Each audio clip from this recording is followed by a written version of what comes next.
एक तो फसल के भाव बहुत, ये राइडे की फसल, और एक ही किसान साथी देखो, इनके पेट देखे फूले हुए, पूरी रात चलते हैं। क्या करे किसान भाइयों में, इनसे कैसे बचा जाए।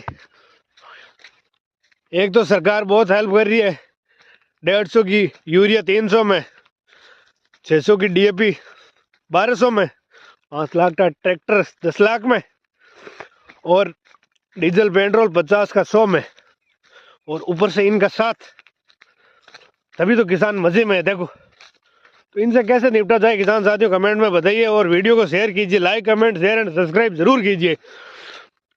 और ये तो बहुत हेल्प कर रहे हैं दिन और रात, देखो टुकड़ा दापुड़ा बीता हूँ कैसे, देख लो, देखो देखो देखो कुदा भाई, कहा जोर हवे किसान री मेहनत खावे।